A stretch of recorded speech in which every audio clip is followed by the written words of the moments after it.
지금부터 이제 어디로 오시냐면 대리권의 제한. 이런 무조건 대리권의 제한을 보면 안 돼. 무조건 대리권의 제한을 보면 안 되고, 대리권의 제한이라는 것이 소속이 어디니까 우리가 목차만 봐도 공부는 거의 다 끝난 거거든요. 그러니까 대리권에서 대리권을 발생하고 변경하고 소멸하죠. 이 발생하는 원인은 법정 대리, 법률 규정, 법률 행위, 임의 대리죠. 그 다음에 변경은요, 대리권의 범위가 있죠. 대리권의 범위는 명확하냐 명확하지 않느냐. 그래서 대리권의 범위가 명확하다, 범위 안으로 명확하냐 범위 밖으로 명확하냐.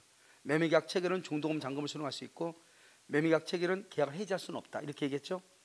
그 다음에 대리권의 범위 안에서 대리인이 자기 자신이나 제3자를 위해서 사용하는 것을 대리권의 남용이라고 하고, 대리권의 남용은 대리권의 범위 안에서 이루어지니까 누가 책임진다? 본인이 책임을 지는 것이고, 상대방이 대리권 남용 사실을 모르거나 알았거나 알 수 있었을 때는 107조 비진입 표시를 유추 적용해서 본인은 책임을 진다 안 진다? 안 지는 것이고, 그 다음에 이제 이렇게 해서 대리권의 남용이 있으면 본인한테는 손해죠. 손해니까 본인은 대리권의 범위를 넓혀야 돼, 좁혀야 돼? 좁혀야 돼. 그것을 말한다? 대리권의 제한이라고 얘기하는 거예요. 알겠죠? 자, 대리권 제한은 두 가지가 있어. 자기계약 쌍방대리 금지하고요, 공동대리하고 있단 말이죠. 자, 대리는 본인의 허락이 있죠. 본인 허락. 본인의 허락이 없으면 본인을 위하여 자기와 법률행 이것을 자기계약이라고 그래요. 자기계약이나 그 다음에 동일한 법률에 대해서 쌍방을 대리를 못한다는 거예요. 자, 그럼 잘 봐봐. 여기요, 그러면 반대로 하면 본인의 허락이 없으면 못한다 이 말이잖아요. 그거 읽을 때 그러면 본인의 허락이 있으면 자기계약이나 쌍방 대리는 할 수 있다 이 말이잖아요. 그러니까 두 가지로 읽으라고. 본인의 허락이 있으면 자기계약이나 쌍방 대리를 할 수 있다. 본인의 허락이 없으면 못한다. 아시겠죠? 그런데 여기 봐봐. 채무이행. 채무이행은 본인의 허락이란 말이 있어 없어? 없죠. 그래서 채무이행은 본인의 허락이 풀려 있다 없다? 없이 할 수 있다 이 말이죠. 본인의 채무이행은. 지금 전체적으로 지금 법조문의 구조를 보는 거예요. 무슨 말인지 아시겠죠? 자, 그럼 한번 보시죠.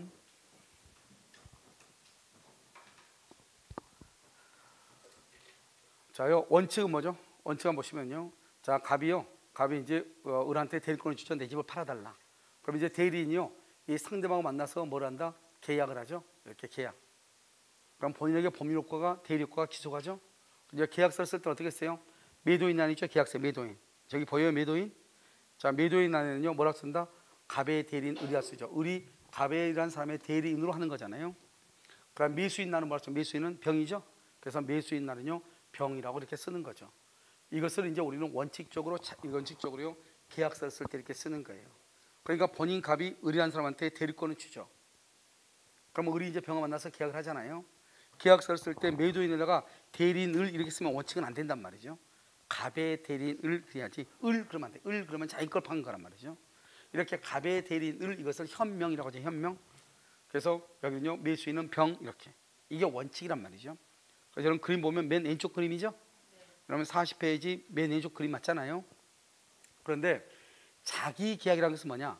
본인 갑이요, 을이라는 대리한테 내 집을 팔아달라고 그래. 그랬더니요, 여기서 대리권을 줬더니 대리인이요, 자기가요, 좋은 물건이 나니까 자기가 사버려. 이걸 자기 계약이라고 그래.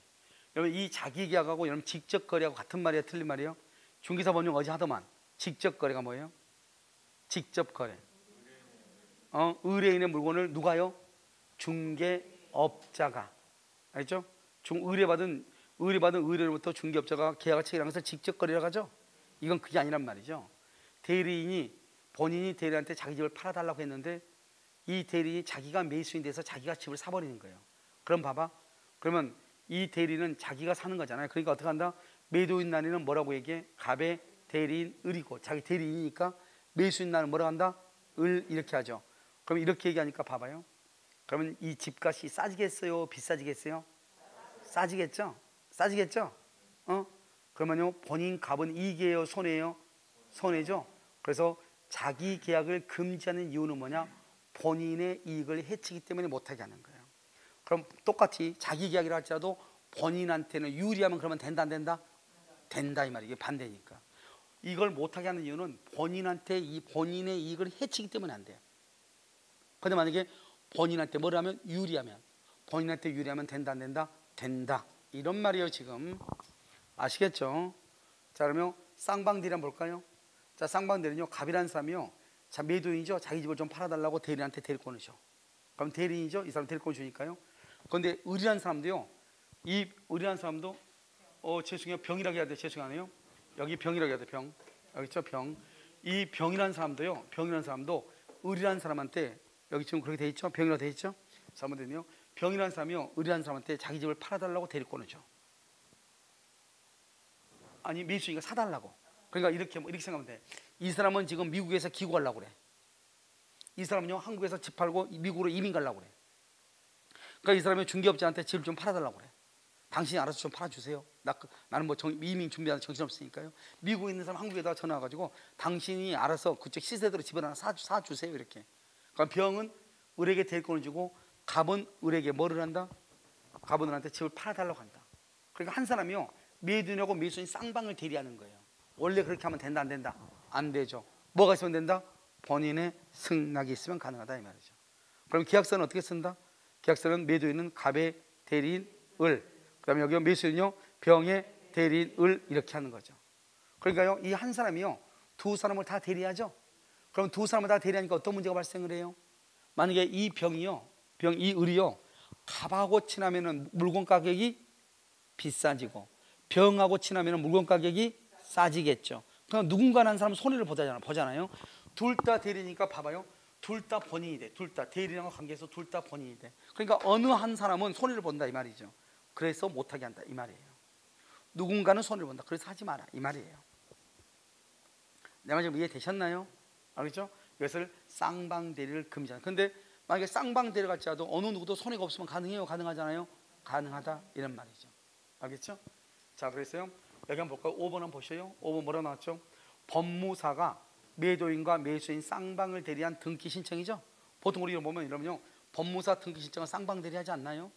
여러분 중개사무소에 있으면 제일 먼저 누가 와요? 잔금 날짜에 누가 와 있어? 법무사 사무장 와 있죠. 그래서 매도인한테 등기소를 받고 매수인한테 등기소를 받아가지고 혼자 계약서 쓰는 거잖아요. 아니죠, 등기하는 거잖아요. 쌍방 대리고요. 주식의 명의 계세요.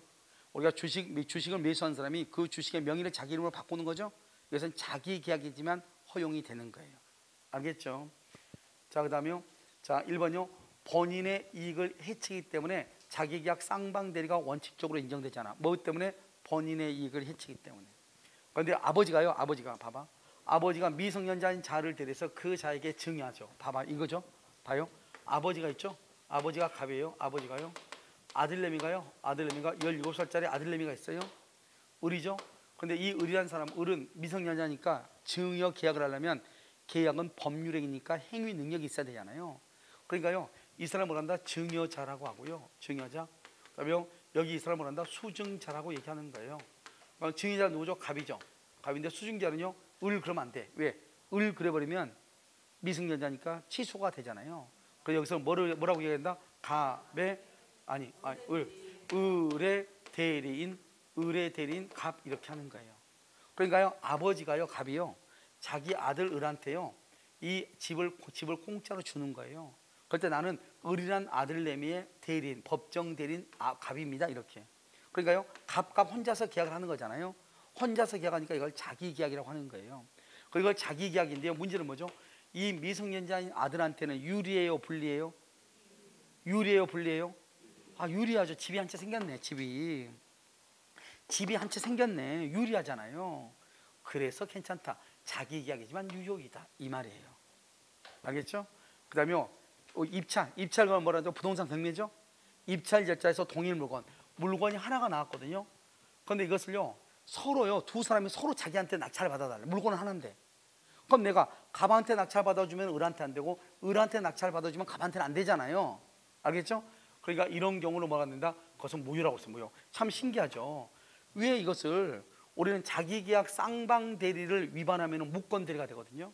여러분 아까 대리권 남용하면 무권 대리가 된다, 안 된다? 대리권 남용하면 무권 대리가 된다, 안 된다? 안 된다고 했어. 왜 안 된다?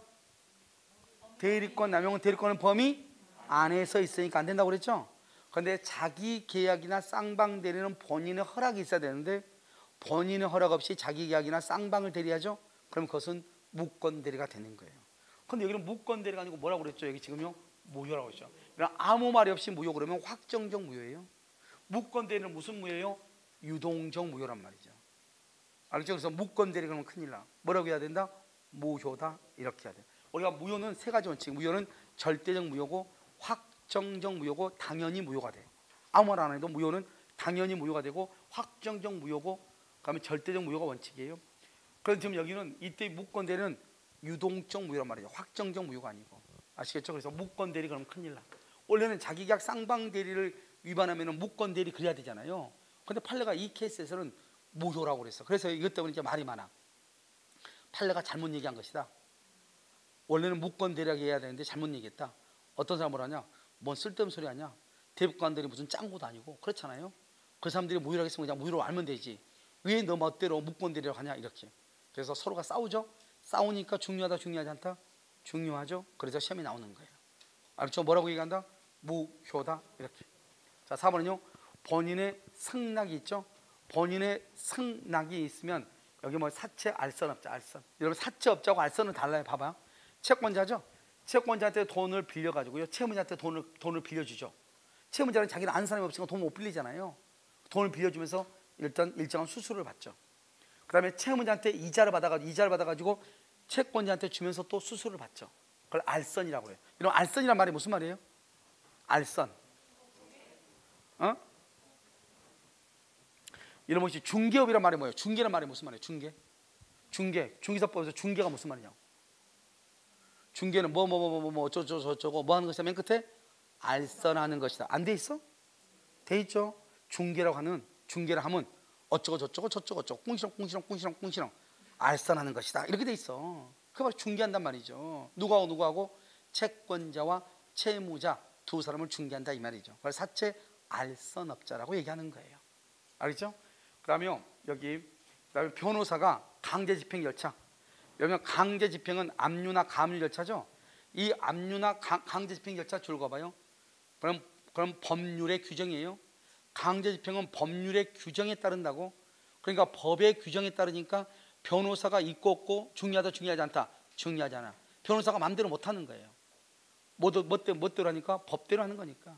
그러니까요 변호사가요 두 사람 쌍방을 대리해서 강제집행 절차에 참가한다고 해서 어느 일방한테 손해가 되고 어느 일방한테 이익이 되고 그럴 수가 없어요. 법대로 하는 것이기 때문에. 알겠죠? 그래서 강제집행 절차에 참가할 수도 있다 이런 말이죠. 그 다음에 법무사 등기 사무할 수 있고요. 주식의 명의계서 이렇게. 그래서 여기 있는 것 중에서 중요한 것은 뭐냐면 이 두 가지가 중요하죠. 이 두 가지가 2번하고 3번하고. 알겠죠? 그러니까 특히 3번 같은 경우는 모든 시험에 다 나왔다 이런 말이죠. 아시겠죠? 그래서 자기계약 쌍방 대리 금지다 이렇게 얘기하죠. 자 그래서 여기 보면 5번 이제 하나 안 했죠. 우리가 이제 채무이행이라는 것이 뭐냐. 채무이행. 이거 5번이라는 것은 여러분요 지금 여기 보면 글씨에 나와 있죠. 지금 여기 5번을 얘기하는 거예요. 알겠죠? 여기 앞에 와봐. 여기 앞에서 1, 2, 3, 4 여기 5라고 하면 안 되는데 6, 7 이렇게 돼 있죠. 6하고 뭐 이렇게 돼 있죠.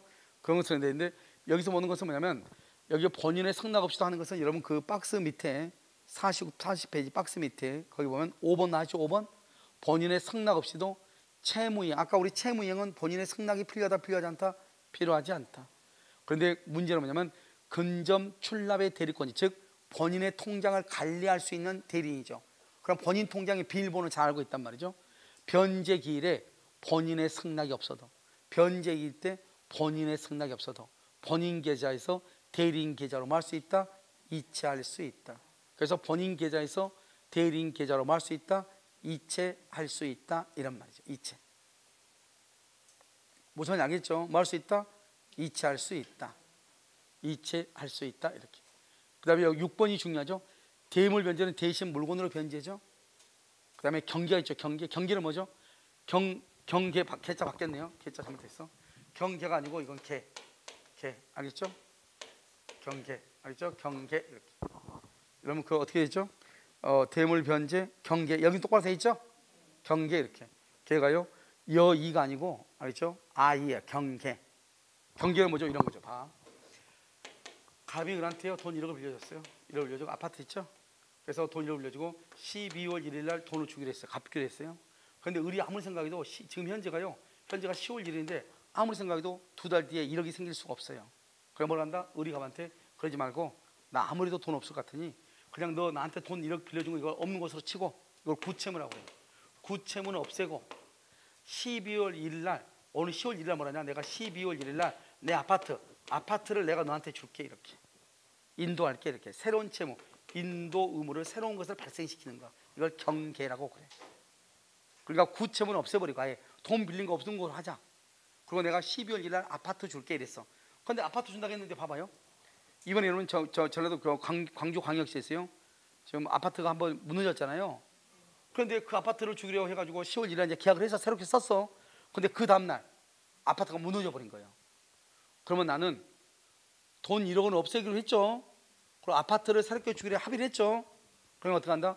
돈 1억을 더 이상 돈 1억을 갚을 필요도 없고, 아파트는 이미 무너졌죠. 아파트를 줄 필요도 없는 거예요. 그걸 경계라고 그래요. 그러니까 이것은요 상당히 무서운 제도죠. 안지 바꾼인가요?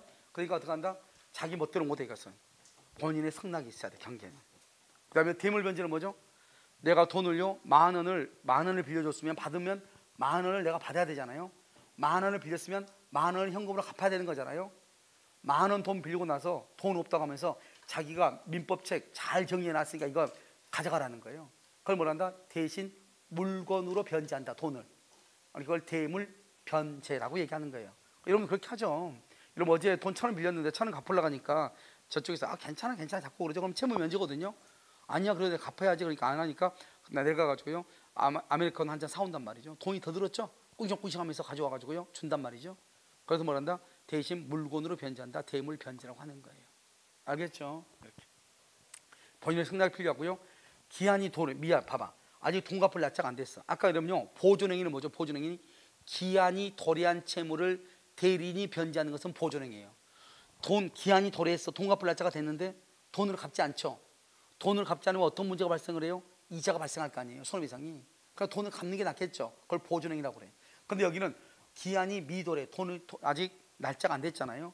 다툼이 있어. 서로 돈을 갚았냐 안 갚았냐 다툼이 있어. 항변권이 붙어 있어. 세 가지 미도래, 다툼이 있고 항변권이 붙은 채무이행. 이러한 채무이행은 반드시 본인의 동의가 있어야 돼. 원래는 우리 시험은 이 세 가지에서 주로 시험이 났어. 기한이 미도래, 다툼이 있는 것, 항변권이 있는 것. 이런 채무이행은 본인의 승낙이 있어야 된다. 근데 최근에 다른 시험에서 뭐가 나왔냐? 대물변제가 나왔어. 대물변제하고 경계. 대물변제와 경계는 그것은 본인의 승낙 없이는 된다, 안 된다? 안 된다. 그래서 여기 있는 것 모두 5개죠. 대물변제, 경계, 다툼 있는 것, 기한이 미도래하는 것, 항변권이 붙은 것. 이런 것의 채무이행은 반드시 뭐가 있어야 돼? 본인의 승낙이 있어야 된다, 이런 뜻이에요. 뭐가 있어야 돼? 본인의 승낙. 이렇게 아시겠죠? 그걸 얘기하죠. 이것을 이제 뭐라 한다? 자기계약 쌍방대리 금지고요. 자, 공동대리 한번 볼까요? 공동 대리인이 여러 명이죠? 수인이죠? 그럼 어떻게 한다고? 각자가 대리해. 각자. 그럼 봐봐, 대리인이 여러 명이면 공동으로 대리 그러면 안 돼. 각자 대리라고. 두 번째요, 법률은 친권자죠. 법률이나 수권행위에 다른 정한 바가 있을 때는 공동으로 대리해. 그래서 공동대리는 원칙은 무슨 대리다? 그러니까 각자. 이런 법 항상 뭐라 그랬죠? 그러나 이런 말이 있으면 그런 말이 있으면 단서라고 그랬죠. 단서 규정은 원칙이라고 했어요, 예외라고 그랬어요? 예외라고 그랬죠. 그러니까 여기 예외적으로 공동대리고, 여기는 그러면 법문이죠. 이건 법문이잖아요. 법문은 뭐예요?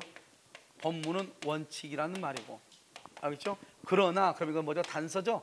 단서는 뭐다? 예외라는 말이고. 이해됐나요? 법문과 단서 이렇게 하는 것이다, 이런 말이죠. 됐죠 지금? 자, 이제 보셔요. 자, 갑이요 대리권을 줬죠. 누구한테? A, B, C한테. 그럼 대리인이 몇 명이죠 지금? 3사람이죠. 이걸 뭐란다? 대리인이 여러 명이 있다, 이 말이죠. 이 사람들이 이제 병하고 계약을 하죠. 그럼 병하고 계약할 때 어떻게, 상대방 병이죠. 계약을 할 때 어떻게 해야 되냐, 이 말이죠. 이때 대리인이 여러 명일 때 어떻게 하느냐? 이 사람들이 지금 봐봐, 여기 봐봐, 여기 지금 화살표 좀 올라가고 있죠. 이 대리인이 상대방한테 의사를 표시한 건 무슨 대리라고 그랬지 아까? 능동대리. 여기 지금 봐봐, 여기 대리인이 상대방한테 지금 얘기하고 있죠. 이거는 무슨 대리라고 한다? 능동대리야. 그걸 능동대리라고 그래요. 능동대리는요 원칙은 각자가 대리하고요, 예외적으로만 공동으로 대리하는 거예요. 언제요? 법률의 규정이나 그다음에 수권행위가 있을 때. 알죠? 이것을 위반하면 뭐가 된다? 무권대리가 돼. 그러니까 공동으로 하라고 했는데 한 사람이 하면요 무권대리가 돼. 한번 볼까요 그러면요? 자, 세 사람이 같이 하라겠는데 이 한 사람이 했어요. 그럼 권한이 커졌어요, 줄어들었어요? 세 사람이 같이 하라겠는데 한 사람이 했어. 한 사람이 C가 한 사람이 다 했어. 그러면 권한이 커졌어요, 줄어들었어?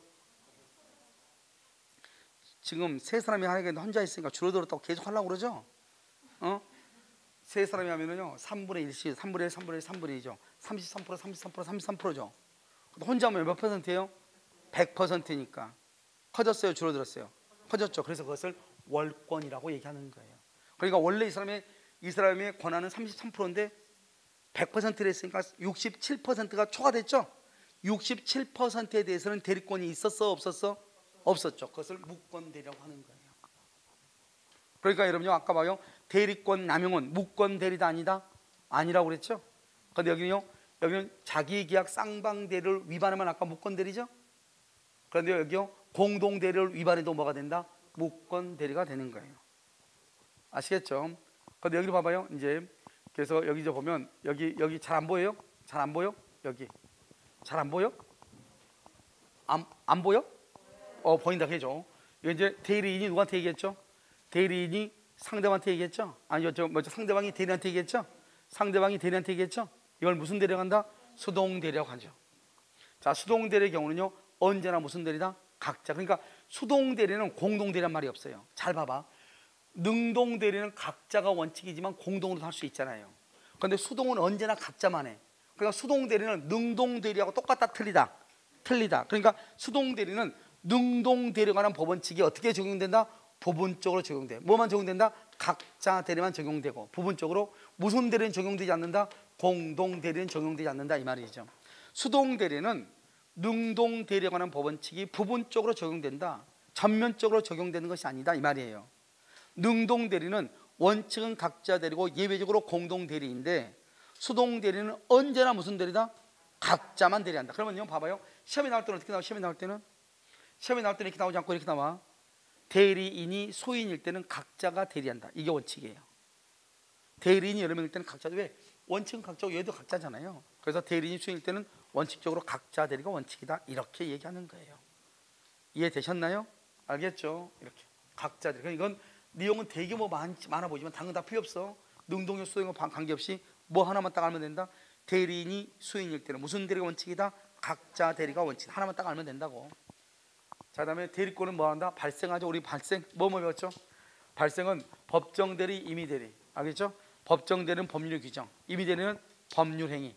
법률 행위는 단독으로 본인의 수권 행위. 그다음에 계약으로 위임 계약. 위임 계약을 뭐 한다? 원인된 법률 관계. 이렇게 얘기했죠? 자, 그럼 변경이죠? 변경은 대리권의 범위가 있어야 된다. 대리권의 범위 안에서 대리인이 대리권을 뭐 한다? 남용을 한다. 남용하게 되면 본인한테 모든 책임이 다 기속되죠?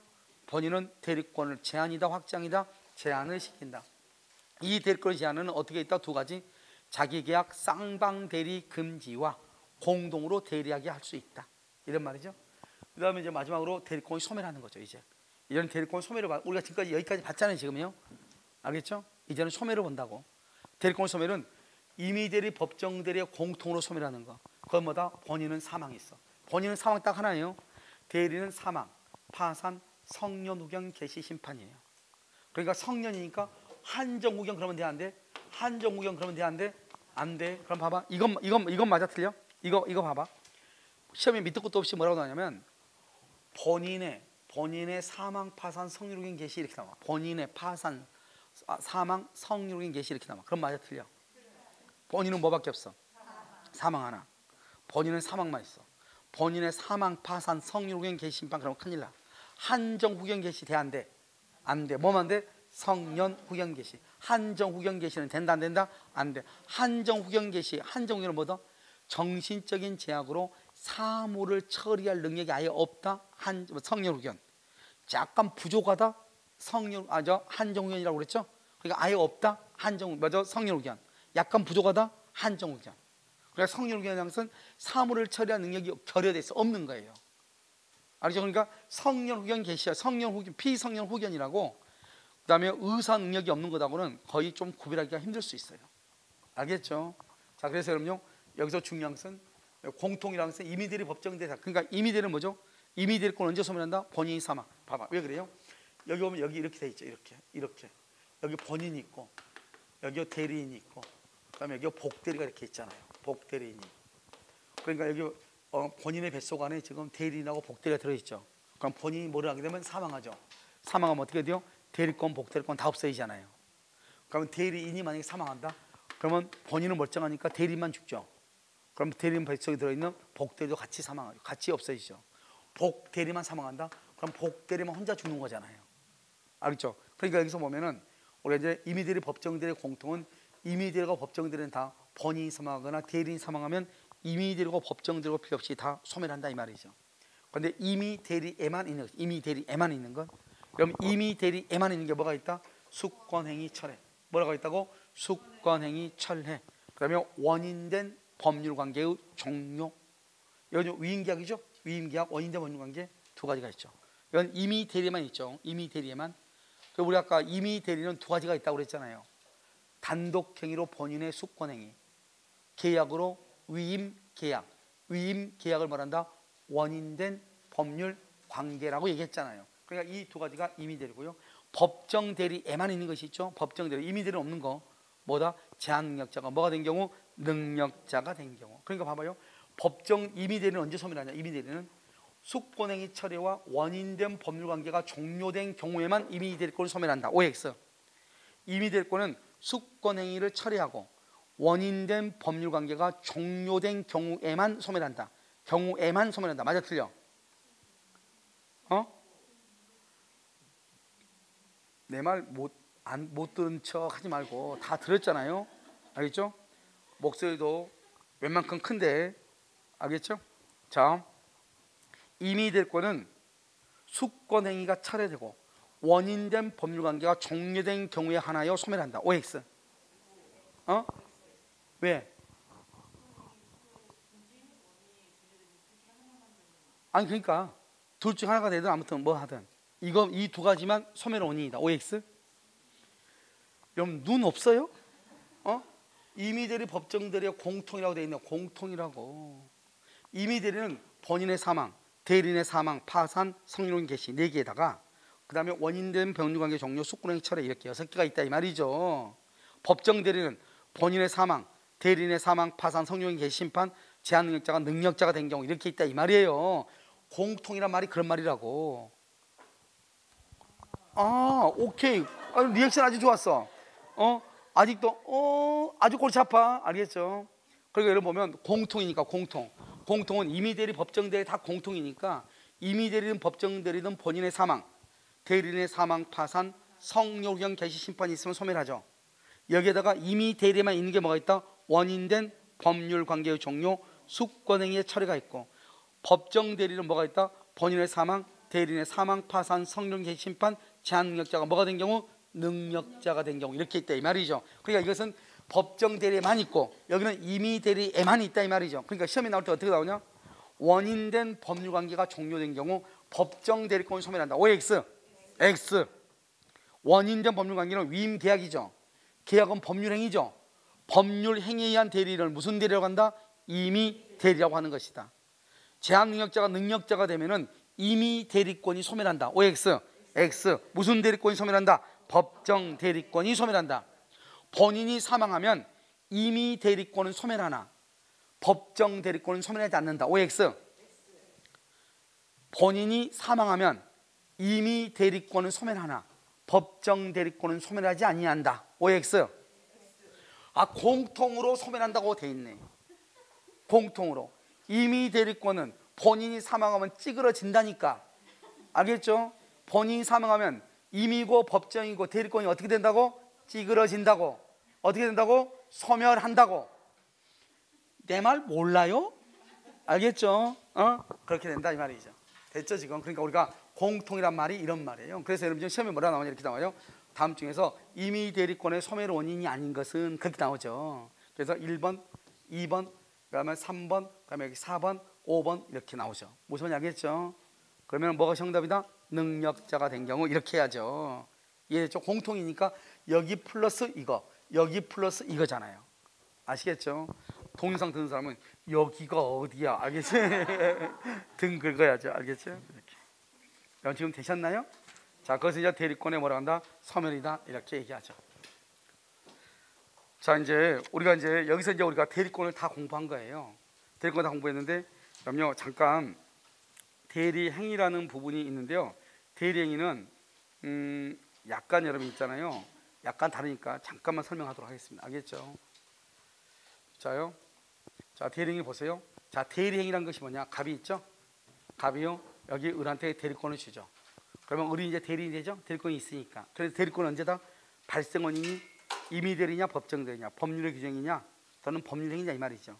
발생했죠? 대리인이죠. 그럼 대리인이 이 병하고 뭘 한다? 상대방과 계약을 하죠. 그럼 모든 대리효과는 누구한테 미친다? 본인에게 미치죠. 근데 이 계약은 뭘 한다? 계약은 뭐죠? 계약은 법률행위죠. 대리인이 법률행위 있으니까 이것을 대리행위라고 얘기하는 거예요. 뭐라고 한다? 대리행위 이렇게 얘기해. 위에 보면 이 갑은 대리효과의 귀속주체죠. 그래서 무슨 능력만 있으면 된다고 그랬지 아까? 권리 능력만 있으면 된다 이렇게 얘기했죠. 자, 이 계약이죠. 계약을 뭐라 한다고? 대리행위. 그래서 우리가 지금 대리행위를 보는 거예요. 대리행위를. 대리행위는 대리인이 법률행위를 했다 이 말이죠.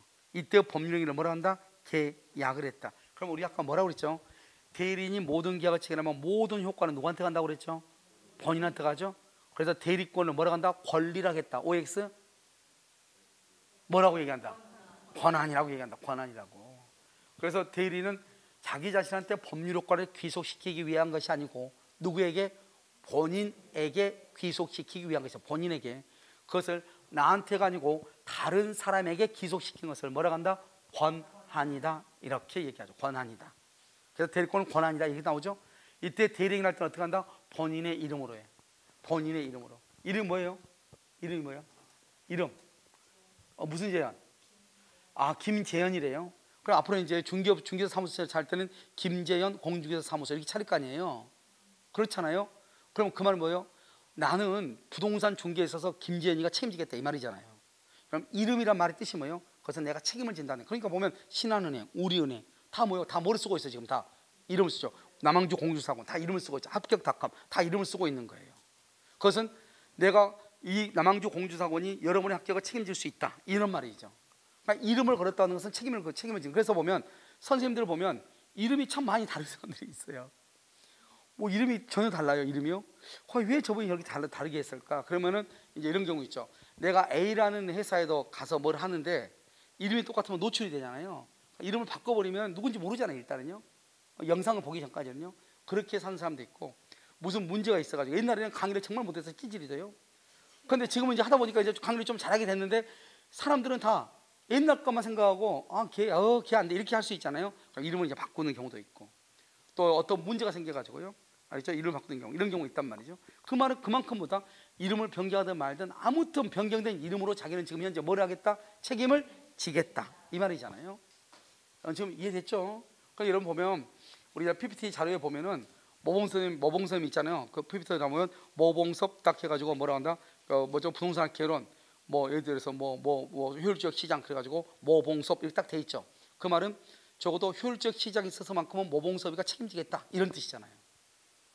무슨 말인지 알겠죠? 그러니까 믿으면 돼. 알겠죠? 누굴 믿어요? 모봉섭 교수 믿으면 돼. 신경 쓰지 마. 그런데 자기 이름을 잘 드러내지 않는 사람들이 있어. 강의할 때 보면 그것은 뭔가가요 책임감이 결여됐거나 이런 것이죠. 알겠죠? 그래서 여기 보시면 일단 대령이죠. 누구의 이름으로? 본인의 이름이란 말이 뭐다? 이름은 책임을 진다는 거야. 누가 책임을 져? 본인이 책임을 진다는 거 아니야. 본인이. 그러니까 이 대리는 계약만 하면 모든 책임은 본인이 진다는 거예요. 그러니까 대리인 자신은 책임을 진다 안 진다? 안 진다. 그래서 대리는 행위 능력이 있을 필요가 없다. 책임을 지지 않으니까. 그래서 대리인은 행위 능력자임을 요하지 아니한다 이렇게 얘기하는 거예요. 누가 모든 책임을 지니까? 본인이 모든 책임을 지니까. 그러니까 본인이 책임지기 싫으면 이 지금 강의실 안에서 이 많은 사람들 중에서 제일 똘똘한 사람을 택해가지고 대리인으로 해야지. 삐리삐리한 사람을 대리인 시켰다. 그건 네 자유다 이거죠. 너가 누구를 선택하든 그건 너 자유인데 모든 책임은 누가 진다? 너가 지는 것이다. 본인 너가. 그러니까 누구를 대리인해도 관계없어. 그러니까 미성년자를 대리인 하라는 거예요. 해도 돼. 왜? 모든 책임을 누가 지면 되니까? 본인이 책임을 지면 되니까. 이게 바로 대리란 말이죠. 그러니까 책임지기 싫으면 똘똘한 놈 대리인으로 시켜라 이 말 아니에요 지금. 무슨 말인지 알겠죠? 그래서 그것을 얘기하는 것이다. 이렇게. 그래서 이런 보면 이제 국가정보 공간 포탈이라고 하는 게 있어. 국가정보 공간 포탈. 거기 보면 뭐가 있냐면 이 사람이 지금 누구인지 금방 알 수 있어요. 우리 보면 여러분요 강의하다 보면 이런 말 많이 듣는단 말이죠. 아, 자기 어디서 부동산 하고 있다고 그래. 근데 부동산 하고 있다고 하면 그 부동산에 대해서 좀 내용을 알아야 되잖아요. 전혀 내용을 잘 모르는 경우가 있어. 그럼 어디서 사냐? 그러면 자기는 뭐 예를 들어서 남양주 산다. 그럼 남양주에다 딱 대놓고 국가정보 공간 포탈에 한데 보면 중개업자들 검색하는欄이 있어요. 거기다 그 사람 이름 딱 치죠. 그럼 바로 나와버려요. 그 사람이 중개업자인지 공중개사인지 실장인지 중개보조인지 소속 공중개사인지 0.5초 만에 나와버려요. 알겠죠? 근데 그걸 잘 모르니까 자기는 어디 가서 뭐 부동산 하고 있다는 실장으로 있는데 자기가 자격증 따서 하고 있다는 뭐 이렇게 말한단 말이죠. 그러니까 그런 것을 하고 있다 보면 누가 어쩐다고 하는 말 듣거든요. 그 말을 자꾸 듣다 보면 말이 그 중개업자는 그렇게 될 수가 없는데 그럼 이게 되죠. 그럼 내가 얘기하죠. 그러면 이름이 뭐예요? 딱 물어보죠. 이름 딱 치잖아요. 이름 딱 치면 0.5초에 나와버려요. 알겠죠? 그러니까 그것을 가지고 그걸 이제 그런 것이 있는지 잘 모르니까 그 다음에 우리 보면 여러분 고등학교 보면 신고할까 신고하잖아요.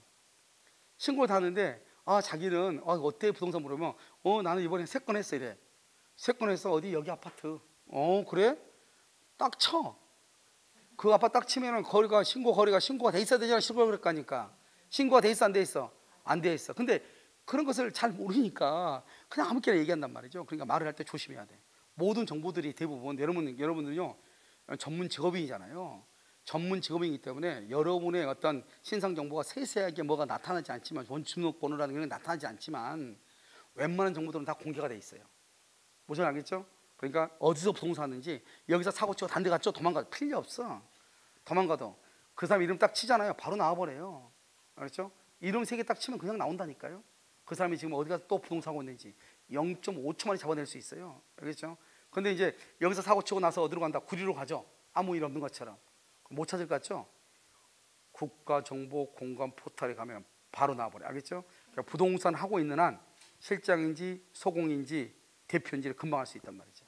아시겠죠? 그러니까 이거 바로 뭐다? 이건 이름을 얘기하는 거야. 내가 지금 얘기한 이름을. 알죠? 그래서 그만큼 중요한 거. 그것은 뭐다? 책임의 문제가 있기 때문에 그렇다 이 말이죠. 그럼 어떻게 한다? 나는요 여기서 보면 그래서 본인이 모든 책임을 지기 때문에 대리는 행위 능력자를 요하지 않는 거예요. 대리는 책임을 진다 안 진다? 안 져. 그래서요 그러면 어떻게 한다? 나는 갑의 대리인이다. 나는 갑의 대리인이다. 그러면 이 나는 을은 갑이라는 사람의 대리인이다 이 말이죠. 그럼 이 을은 누구를 위해서 일을 한다? 갑. 갑을 누구라고 한다? 본인. 그래서 이것을 뭐라고 한다? 이것을 본인을 위한다는 표시예요. 본인을. 이 말의 뜻이 을은 본인 갑을 위해서 일을 합니다. 이 말은 위한다는 것은 이익이란 말이 아니에요. 여러분요 대리는 본인의 이익을 위해서 일을 해야 된다. OX? 왜 X일까요? 그게 중요해. X야. X가 돼 있네. X가 돼 있네. 좋았어. 그 눈이 시력이 좋다는 거죠. 그거든요. 알겠죠? 왜 X죠? 아까 우리 했었는데 대리권 남용이 있으면 누가 책임져? 본인이 책임져. 그때 대리권 남용은 보통 본인한테 이익이다 손이다? 손해. 손해에도 누가 책임을 져? 본인. 그러니까 대리는 반드시 대리인의 행위가 이익일 때만 본인한테 가는 것이 아니고 본인한테 손해가 돼도 본인한테 책임을 지는 거예요. 그러니까 본인을 위한다는 것은 반드시 본인의 이익을 위한다 이런 말이 아니다. 이런 같이 연결이 되는 거예요. 뭐하고? 대리권 남용의 경우하고 연결이 된다. 대리권 남용의 경우에도 누가 책임진다? 본인이 책임을 진다 이런 뜻이에요. 알겠죠? 그 다음에 봐봐요. 여기 지금 뭘 하고 있죠? 이 대리는 뭘 하고 있어? 대리행위 계약을 하고 있죠? 그러니까 나는 갑의 대리인 을이다 이 말은 내가 지금 나는 갑이라는 사람을 위해서 계약을 하고 있습니다 이 말이잖아요. 그걸 뭐라 한다? 대리행위라고 하죠. 그걸 대리행위의 표시라고 해요. 똑같은 말이에요. 다른 말로 뭐다? 이 갑하고 을하고 관계는 대리권 관계죠. 대리권. 알겠죠? 그래서 대리 관계의 표시다 이렇게. 그러니까 시험에 나올 때 어떻게 나온다? 이것을 우리는 뭐라 한다? 이것을 현명이라고 하거든요. 그럼 시험에 나올 때는 이걸 현명이라고 나오지 않고 뭐라고 나온다? 이거 현명을 하지 않는 경우 이렇게 안 나와 시험에. 본인을 위한다는 표시를 하지 않는 경우, 대리 관계의 표시를 하지 않는 경우 이렇게. 그러니까 내가 만약에 강의하면서 현명을 하면은 본인이 책임을 지고 현명을 하지 않으면 대리인 자신이 책임을 지는 거란 말이죠. 현명을 하지 않으면 제가 대리인 자신이 책임이죠. 봐봐. 나는 갑이라는 사람의 대리인 을입니다. 이 말을 했을 때 갑이 책임지는 거예요. 왜? 갑을 위해서 한 거니까. 그런데 그렇지 않고 나는 을이다. 을. 그래서 을. 그럼 나는 갑을 위한다는 말을 썼어 안 썼어? 안 썼죠. 그걸 현명을 하지 않았다고 그래. 그럼 을 그랬으니까 내가 책임을 져야 돼. 을 대리인이. 알겠죠? 대리인이 책임을 진다고. 을 그랬으면 그러면 현명을 하지 않는 경우는 대리인의 행위로 본다. 이게 법조문이거든요. 그런데 현명을 하지 않는 경우 그렇게 하지 않아. 대리 관계의 표시를 하지 않는 경우, 본인을 위한다는 표시를 하지 않는 경우, 대리 행위를 표시하지 않는 경우 이렇게 얘기해. 그 말은 무슨 말이다? 현명을 하지 않는 경우. 이 말이나 이 말이 똑같은 말이니까. 현명이 뭐죠? 현명? 현명이 뭐예요? 여러분 제일 먼저 만나면 뭘 주죠? 명함 주죠. 명함이 뭐예요? 내 이름을 나타낸다. 상대방한테 현명이잖아요. 이름을 나타내는 거 알겠죠? 명함 한 장 주세요. 그러지 마. 현명 한번 해봅시다. 알겠죠? 알아들으면 다행이고 못 알아들으면 어쩔 수 없고. 알겠죠? 그래서 그것을 현명이라고 그래요. 나는 누굽니다. 알겠죠? 그러니까요. 그래서 본인을 위한다는 표시, 대리행위 표시, 대리관계 표시, 이 말을 현명이라고 그래요. 무조건 암기하려면 말고 생각해봐. 갑의 대리인 을이죠. 그러니까 을은 갑이라는 사람을 위해서 일하는 사람이다 이 말이죠. 본인을 위한다는 표시다. 그 위한다는 것은 때로는 이익이 될 수 있고 때로는 손해가 될 수도 있다. 대리권 남용. 그러면 이 사람은 지금 뭘 한다? 본인을 위해서 뭐라고 한다? 계약을 한다. 계약을 뭐라고 한다? 대리행위다.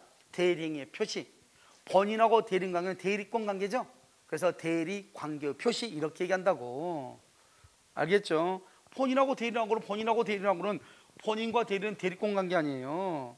그러니까 대리권 관계 표시인데 그냥 줄여서 대리관계의 표시다 이렇게 얘기하는 거예요. 이해되셨죠? 자 이렇게 하게 되면요, 자 현명이죠? 현명을 했냐 안 했냐가 중요해요. 그러면 현명을 했다 그러면 어떻게 된다? 현명을 했다. 현명을 하게 되면 나는 갑의 대리인 을이다. 그럼 당연히 본인이 책임지죠. 갑을 위해서 일을 했으니까. 현명을 하면 무조건 본인이 책임지는 거예요. 그런데요, 이 보통 봐봐. 이러면 대리인이 본인의 통장 가지고 있죠. 아니야. 본인의 도장 가지고 있죠. 본인의 신분증도 가지고 있고 인감증명서 인감증명 다 가지고 있잖아요. 이건 내 집이 아니잖아요. 누구 집이죠? 본인 집이죠. 갑의 집이죠. 그러니까 보통 이런 법을 배우지 않는 대리인이 계약할 때는 갑의 집을 대신 계약하니까 매도인이 아니라 자기 것도 아닌데 자기 이름을 안 써요. 보통의 경우는 누구 이름을 쓴다? 본인의 이름을 쓴다고. 본인의 이름을. 그냥 나는 을이잖아요. 나는 갑이 될 수 없잖아요. 그런데 내가 을인데 갑의 이름을 쓴다니까. 그리고 갑의 도장을 찍고, 왜? 자기가 갑 인감도장 가지고 있으니까. 그래도 괜찮다는 거예요. 왜?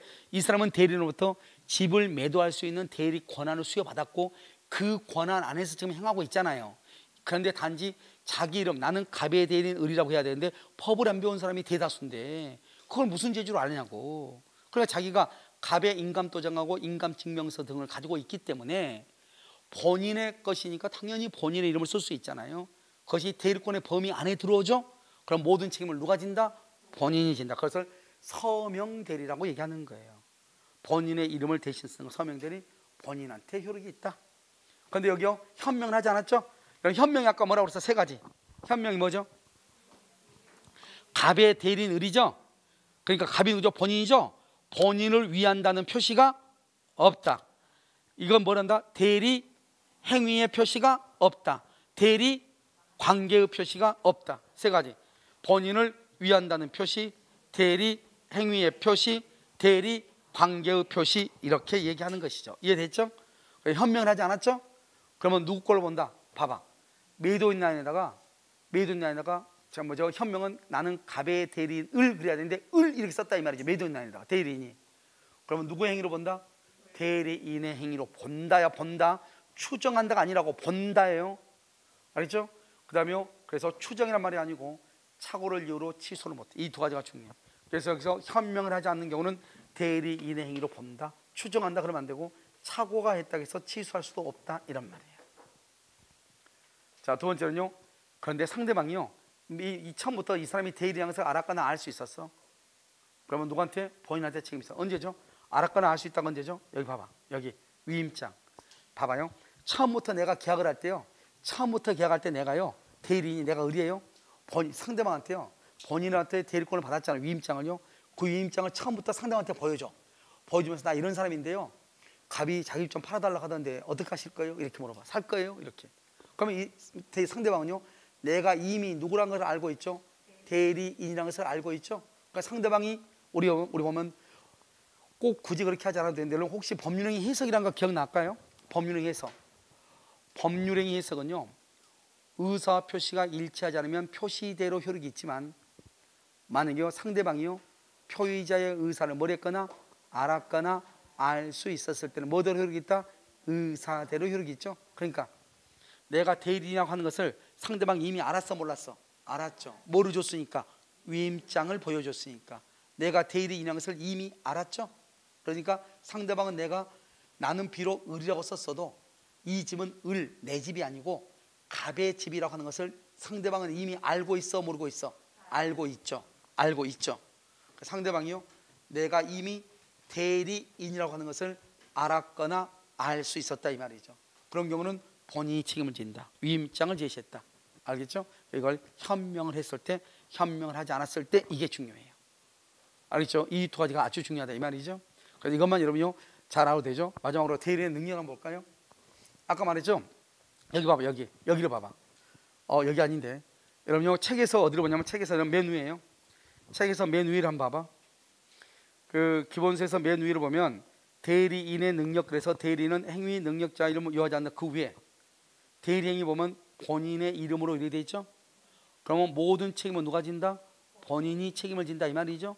모든 책임은 본인이 책임을 지기 때문에 대리인은 원칙적으로 책임을 진다, 안 진다? 안 지죠. 그래서 여기 봐봐, 대리인은 행위 능력자임을 요하지 않는 거예요. 하지만 대리인은, 그러니까 행위 능력자임을 요하지 않으니까 피성년 후연인도 대리인 될 수 있죠. 그런데 만약에요, 그런데 여기 보면 대리인이 된 후 줄거 봐. 대리인이 된 후 피성년 후견이 되면, 아까 우리가 대리권 소멸은 뭐가 있죠? 세 가지. 시작. 대리인의 사망, 대리인의 파산, 대리인의 성년 후견 계시죠. 봐봐, 대리인으로 된 다음에 사망하거나 대리인으로 된 다음에 파산 선고를 받았어. 그럼 이 사람은요 파산 선고를 받았다는 것은 망했다는 거죠. 이 사람이 망했다는 것은 모든 갑의 재산을 쓸 가능성이 있어 없어? 있죠. 돈이 없으니까. 그래서 대리권이 없어버리는 거예요. 그 다음에 대리인으로 된 다음에 성년 후견 개시 심판을 받았다. 그걸 피성년 후견이라고 그래. 처음부터 봐봐, 처음부터 이 사람은 행위 능력자를 요하지 않으니까 처음부터 피성년 후견이에요. 그러면 처음부터 행위 제한 능력자죠. 이 사람도 대리인이 될 수 있다 이 말이죠. 그런데 대리인이 된 후죠. 대리인이 된 후 여기 뭐다? 멀쩡이죠. 멀쩡해서 처음에 멀쩡했어. 그런데요 된 후에 나중에 피성년 후견이 됐어. 그럼 이 사람이 멀쩡하다고 생각하고 대리인으로 선임했는데 나중에 이 사람이 문제가 있죠, 정신상으로. 그랬을 때는 대리권이 소멸한다 이 말이죠. 그냥 처음부터 문제가 있어. 처음부터 문제가 있는 것을 알면서 대리인으로 선임했어. 그럼 모든 책임은 누가 지는 거예요? 본인이죠. 그럼 네 책임이다 이 말이죠. 그래, 처음에는 멀쩡한 사람이라고 생각하고 대리인으로 선임했어. 나중에 한 달 있다가 접시물에 빠져가지고 정신 이상이 됐다 이 말이죠. 그럴 수 있잖아요. 그러면 그때는 어떻게 된다? 처음에는 멀쩡하다고 생각하고 대리인으로 선임했는데 지금은 정신이 이상하잖아요. 그럼 이 사람한테 계속 대리권이 있다고 그러면 돼, 안 돼? 안 되죠. 그때는 대리권이 소멸한 것으로 본다 이 말이에요. 그런데 처음부터 문제가 있는 사람이에요. 그걸 내가 알아요. 알면서 대리인으로 선임했어요. 그때는 대리권이 소멸한다, 안 한다? 안 하고 모든 책임은 누가 진다? 본인이 진다 이 말이에요. 그걸 구별할 수 있어야 된다 이런 뜻이죠. 알겠죠? 이걸 구별 못하면 안 돼요. 알겠죠? 자, 두 번째는요, 대리인은 무슨 능력이 있어야 돼? 의사 능력이 있어야 되고요. 의사 능력이 없으면 무효가 되고요. 자, 대리인이 제한 능력자다. 대리인이 미성년자다 이 말이죠. 여기 문제. 자, 대리행위 아까 말했죠. 대리인은 행위 능력자임을 요하지 않죠. 그러니까 미성년자인 대리인도 계약은 할 수 있어 없어? 있다. 그래서 대리행위가 계약이죠. 그건 취소 못해, 유효가 돼. 여기 보면 대리인이 제한 능력자잖아요. 제한 능력자인데 대리행위를 취소를 못해. 왜? 대리인은 처음부터 행위 능력자가 아니어도 되거든. 그러니까 대리인이 미성년자를 대리인으로 선임을 했어. 모든 책임은 누가 져야 돼요? 본인이 져야 돼요. 알겠죠? 그래서 취소하지 못한다. 위임계약. 여러분요, 계약이죠? 계약은 뭐죠? 동그라미. 그래서 법률행위죠? 법률행위는 행위 능력이 있어야 돼. 법률행위는 행위 능력이 있어야 돼. 이런 법률행위 효력 요건을 보면 행위 능력이 있을 것. 알겠죠? 그럼 없으니까 취소가 가능해. 수권행위는 누가 하죠? 수권은 누가 하죠? 본인이에요. 본인이. 아까 얘기했잖아요. 수권은 뭐죠? 권한을 수여하는 거죠. 권한 수여는 누가 누구한테 하죠? 본인이 대리인한테 대리인이 숙권하는 게 아니라고. 그러니까 대리인이 미성년자라고 해서 본인이 준 숙권 행위를 취소할 수 있어 없어? 없어. 취소권은 누구한테만 있어? 본인한테만 있다. 숙권 행위는 누가 하는 것이다? 본인이 하는 것이다. 알겠죠? 그래서 본인만 숙권 행위를 취소해. 그다음에 무권 대리인요. 무권 대리인 책임은, 우리가 무권 대리에서 뭐라고 되어 있냐면, 무권 대리인이 책임을 지려면 행위 능력이 있어야 되는 이렇게 법에 나와 있어. 그러니까 무권 대리인이 행위 능력이 없잖아요. 그러면 무권 대리는 책임을 지지 않는 거예요. 그러니까 만약에 무권 대리로서 이 대리인이 무권 대리로서 제한 능력자다. 그러면 무권 대리인 책임을 진다 안 진다? 안 진다 이 말이에요. 다시 여기서 그러면 중요한 것은 무권 대리가 그거 중요하고요. 그다음에 위임계약도 중요하고요. 대리인이 중요해. 그래서 하나, 둘, 세 개는 중요해. 숙권행위는 그닥 중요하지 않아도. 자, 대리인은 행위 능력자를 요하지 않으니까 미성년자도 대리인이 될 수 있죠. 그 말은 미성년자가 대리인으로, 봐봐, 미성년자가 직접 계약을 해서 그럼 취소해. 미성년자가 대리인으로서 계약을 체결해. 취소할 수 없다 이 말이죠. 그 다음에 숙권행위는 누가 준다? 본인이 해. 대리인은 아무리 미성년자라도 취소를 못해. 숙권행위를. 그 다음에 위임계약, 위임장 받았잖아요. 위임계약은 법률행위예요. 법률행위는 행위 능력이 있어야 돼요. 미성년자니까 위임계약은 취소할 수 있는 거예요. 그 다음에 무권대리죠. 법조문에 무권대리인이 책임을 지려면 행위 능력이 있어야 돼요. 왜 그러죠? 이건 봐봐, 우리가 지금까지 유권대리를 했잖아요. 유권대리 아까 현명을 했죠. 현명. 모든 책임을 누가 지는 거죠? 본인이 지죠. 대리인은 책임을 진다 안 진다? 안 지는 게 원칙이죠. 모든 책임은 본인이 지니까. 그러니까 대리인은 행위 능력이 없어도 되는 거예요. 근데 문제는 뭐예요? 무권대리는요. 무권대리는 유효이다 무효이다? 무효죠. 아까 우리 대리는 효력 요건이 있다고 했잖아요. 그래서 무권대리가 되면은 그 대리인은 무효가 돼. 그럼 무효니까 본인이 책임을 진다 안 진다? 안 져. 그러면 무권대리는 누가 책임지는 게 원칙이다? 무권대리인이 책임을 져. 대리인이 책임을 지려면 책임질 수 있는 능력이 있어야 되겠죠. 그래서 대리는 행위 능력이 있어야 되는 거예요. 우리가 유권대리는 모든 책임을 누가 진다? 본인이죠. 대리는 책임진다 안 진다? 안 져. 그러니까 행위 능력이 없어도 돼. 본인이 책임지니까. 무권대리는 유효이다 무효이다? 무효. 무효니까 본인은 책임을 진다 안 진다? 안 져. 추인을 해야 책임지고 추인하기 전까지는 책임을 안 져. 그러면 무효니까 누가 책임져야 돼? 대리인 내가 책임을 져야 돼. 무권대리니. 그럼 내가 책임지려면 책임질 수 있는 뭐가 있어야 돼? 능력이 있어야 돼. 그걸 무슨 능력? 행위 능력이 있어야 돼. 그러니까 행위 능력이 없다? 그럼 무권대리는 책임을 진다 안 진다? 안 진다. 이렇게 됐죠? 세법 교수 말대로 끝이다. 알겠죠? 끝. 알겠죠? 이렇게 됐나요 지금요? 알겠죠? 그래서 여기까지가 대리의 능력인데요. 여러분요, 잠깐만 여기까지만 정리하고, 왜냐면 대리인이 하자라면 너무 시간이 길어져 가지고요. 잠깐만 여러분요 한번 보도록 하겠습니다. 우리가 지금 어디부터 했나? 대리 행위 했죠? 대리 행위만 했나요? 그런 거 아닌 것 같은데. 자요, 여러분 대리 행위라고 하는 것은 뭐냐면 현명을 해야 된단 말이죠. 나는 갑에 대는 의리입니다 이 말을 해야 돼. 그 말은 나는 갑이라는 사람을 위해서 일을 한다, 본인을 위한다는 표시고요. 그 말은 나는 본인을 위해서 계약을 한다. 계약은 대리행위죠. 대리인이 계약을 한다, 법률을 위한다, 대리행위의 표시고요. 갑하고 을하고는 무슨 관계다? 대리권 관계죠. 그래서 대리관계의 표시라고 하는 거예요. 이것을 현명이라고 하는 것이고, 현명이 있으면 누구한테 법률과가 기속한다? 본인에게 기속하죠. 현명을 하지 않았다, 나는 을 그랬다 이 말이죠. 누구의 행위로 본다? 대리인의 행위로 본다. 추정한다 그러면 안 된다고 그랬죠. 대리인은 착오를 했다고 해서 취소할 수가 없어. 자기 자신의 행위로 보니까. 그런데 만약에 상대방이요, 처음부터 내가 대리인임을 알았거나 알 수가 있었다. 즉 처음부터 내가 계약을 할 때 위임장을 제시하면서 계약을 했다 이 말이죠. 그러면 상대방은 이미 나를 누구로 알고 있다? 대리인으로 알고 있죠. 이러한 경우는 그것은 누구에게 법률과가 미친다? 본인에게 법률효과가 미친다 이 말이죠. 이렇게 현명을 하지 아니한 경우, 현명을 한 경우 그것은 본인한테 책임을 지지만, 모든 책임을 유권대리에서는 본인이 책임을 지는 게 원칙이기 때문에 대리인은 책임을 지지 않는 게 원칙이죠. 그래서 행위 능력자임을 요하지 아니한다. 하지만 대리인은 무슨 능력을 있어야 돼? 의사 능력을 있어야 되고, 없으면 뭐가 된다? 무효가 되는 것이고, 만약에 대리인이 미성년자인 경우 대리인은 자신이 체결한 계약, 즉 대리행위를 취소할 수는 없고, 미성년자 위임계약은 법률행위죠. 행위 능력이 있어야 되니까 위임 계약은 미성년자임을 이유로 취소할 수가 있고, 숙권행위는 본인이 하는 것이 대리인 자신이 하는 것이 아니기 때문에 숙권행위를 대리인이 취소할 수는 없고, 무슨 알겠죠? 대리인 취소 못해. 그래서 취소할 수 없고, 우리가 무권 대리는 원칙적으로 무효죠. 무효는 본인이 책임을 지지 않는다는 거죠. 그럼 결국 누가 책임져야 돼? 대리인 자신이 책임을 져야죠. 대리인 자신이 책임을 지려면 무슨 능력이 있어야 돼? 행위 능력이 있어야 돼. 그래서 무권 대리에서 행위 능력이 없는 무권 대리는 책임을 진다 안 진다? 안 진다 이란 말이죠. 알겠죠? 그것을 잘 알아야 되고요. 그 다음에 여러분요, 자기계약 쌍방대리만 잠깐 보면, 자기계약 쌍방대리는 원칙적으로 허용되지 않지만 본인의 승낙이 있으면 가능하고요. 그 다음에 채무이행은 본인의 승낙이 없어도 가능한데요. 특히 채무이행 중에서 안 되는 것 5가지: 대물변제, 경계, 다툼이 있는 것, 항변권이 붙어 있는 것, 기한이 미도리한 채무이행은 본인의 승낙 없이는 할 수가 없는 것이고요. 사채 알선업자라든가, 그다음에 법무사의 등기 사무 같은 것은 승낙이 있으면 가능하고요. 그다음 2가지가 중요하죠.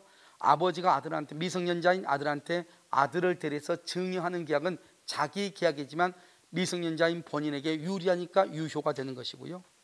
그다음에 입찰 절차에서 동일 물건에 관한 물건에 대해서 입찰 절차에서 2인 이상으로부터 입찰의 대리권을 수여받은 경우 이것은 유효이다 무효이다? 무효가 되는 것이다. 자, 우리가 공동 대리에서는요, 대리인이 여러 명이죠. 그러면 능동 대리는 각자 대리고 예외적으로 공동으로 대리할 수 있지만 수동 대리는 언제나 각자 대리죠. 그래서 대리인이 소인 경우는 각자 대리가 원칙이라고 하는 것이고요. 그다음에 공동 대리를 하라겠는데 공동 대리를 위반하죠. 위반한 경우는 뭐가 된다? 무권 대리가 되고, 자기계약 쌍방 대리를 위반하면 뭐가 된다? 무권 대리가 되는 것이고, 대리권의 남용은 대리권의 범위 안에서 이루어지기 때문에 대리권의 남용이 있다 할지라도 그것은 무권 대리가 된다 안 된다? 안 된다. 그래서 대리권 남용은 원칙적으로 누구에게 법률효과가 기소한다? 본인에게 법률효과가 기소하고, 비진이 표시에 관한 107조 제1항 단서를 유추 적용해서 상대방이 대리인이 대리권을 남용할 것이라고 하는 사실을 알았거나 알 수 있었을 때는 본인에게는 효력이 미친다 미치지 않는다? 미치지 아니한다, 이렇게 얘기를 하는 것이죠. 알겠죠? 자, 그럼 여기까지 해가지고요, 이제 그 대리에 관한 것까지 했는데요. 다음 시간에는 대리행위 하자하고요, 그 다음에 복대리가 있고요, 무권대리, 표현대리가 있고요, 그 다음에 이런 목요일날 정도는요 아마 무효와 취소까지는 하지 않을까. 그래서 민법 총칙이요 얼추 다 끝나지 않을까 싶어요. 알겠죠? 그러고 나서 이제 물권법은요, 여러분 별거 어려운 것이 없고, 여러분 또 물권법은 이미 문제집 강의를 통해서 한번 해놨으니까 여러분 제발 부탁인데요, 물권법을 공부할 때는 꼭 그 문제집 풀이 강의를 듣고 오셔야 돼요. 그래야지만이 여러분이 뭘 할 수 있냐면 이해를 빨리 할 수 있어요. 왜냐하면 그 등기법이라는 것이 거기에 들어있기 때문에요. 그 등기라는 것을 아주 자세하게 설명하고 문제 풀이를 해서 문제를 해놨거든요. 그러니까 그 문제 풀이 강의를 여러분요 듣고 오시면 돼요. 일단 오후에는요 3시에요. 3시 10분에요. 3시 10분에요. 문제풀이 하도록 하겠습니다. 문제풀이는 오늘 배웠던 부분이 있잖아요. 그래서 지난주에요 그 통정의 표시까지 문제를 풀었더라고요. 그래서 착오하고요, 오늘 배웠던 차기 강박하고 의사표시, 그다음에 대리에 관한 문제 있죠. 이 문제를 풀어보도록 그렇게 하겠습니다. 아시겠죠? 자, 오늘 강의는요 일단 여기까지 하도록 하겠습니다.